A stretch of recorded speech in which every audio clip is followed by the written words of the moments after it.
Good morning friends.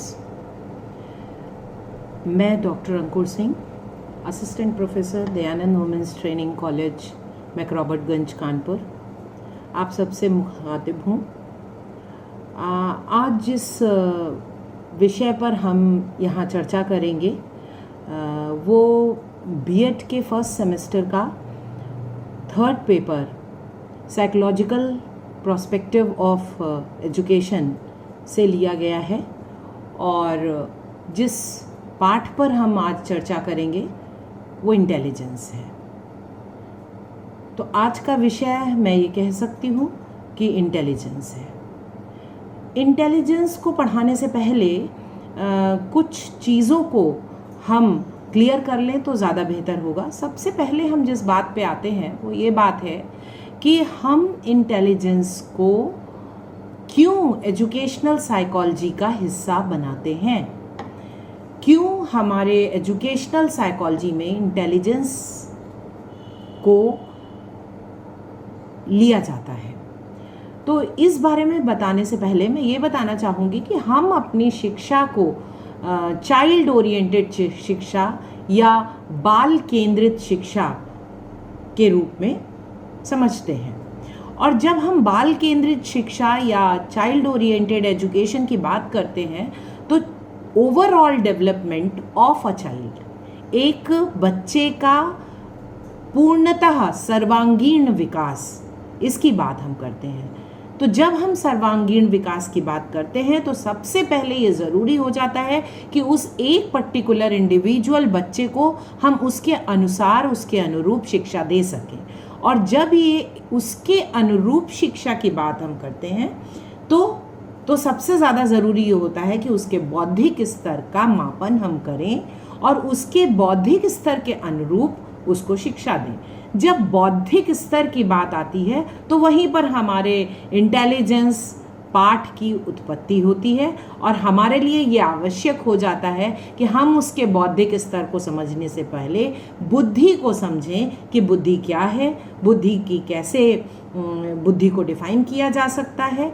तो बुद्धि को डिफाइन करने के लिए हम देखें तो हम पाठ को 3 भागों में या इस यूनिट को 3 भागों में बांट सकते हैं। पहली यूनिट जो होती है हमारी वो कार्यात्मक पक्ष होता है, दूसरा हमारा जो पक्ष है वो संरचनात्मक पक्ष है और तीसरा पक्ष हमारा क्रिया। हम आगे बढ़ते हैं। अभी तक हमने देखा कि बुद्धि की स्वरूप क्या है और बुद्धि के विभिन्न मनोवैज्ञानिकों के अनुसार बुद्धि का अर्थ क्या है और उसके बाद बुद्धि की विशेषताएं क्या हैं, ये हमने पढ़ा। अब हम आगे देखते हैं बुद्धि और ज्ञान, दो ऐसी चीज़ें हैं जिनमें बहुत सारा कन्फ्यूज़न होता है।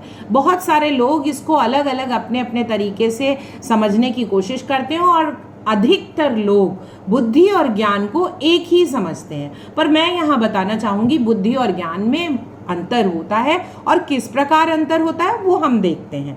सबसे पहले मैं जो बुद्धि के बारे में बताना चाहूँगी कि बुद्धि जो होती है वो वंशानुक्रम से संबंधित होती है या जन्मजात होती है, जबकि ज्ञान जो होता है वो वातावरण में आने के पश्चात हमें अर्जित करना होता है।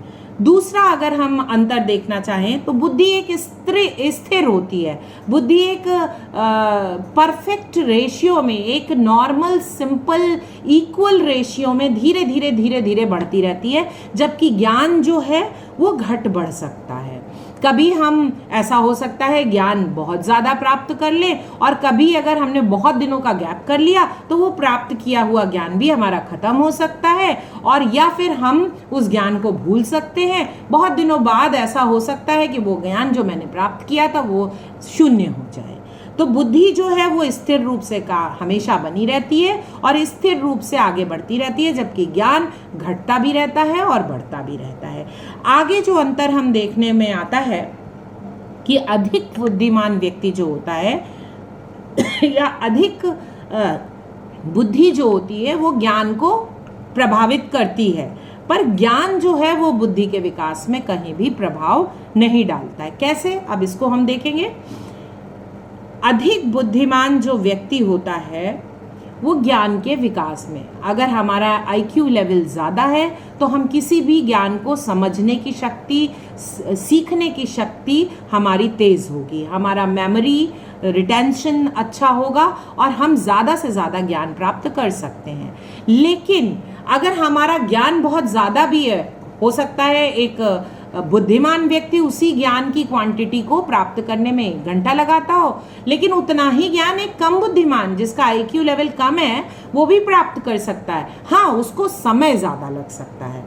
तो ज्ञान जो है वो बुद्धि के विकास में सहायक नहीं हो रहा है, लेकिन बुद्धि जो है वो ज्ञान के विकास में सहायक हो सकती है। इसको हम इस तरह से भी कह सकते हैं कि तो बच्चों, आज हम लोगों ने बुद्धि के विषय में कुछ चीज़ों पर चर्चा की, जैसे बुद्धि का अर्थ, बुद्धि का स्वरूप, बुद्धि की वास्तविक डेफिनीशन, और उसके अलावा बुद्धि की विशेषताएं, बुद्धि के प्रकार और ज्ञान और बुद्धि में अंतर।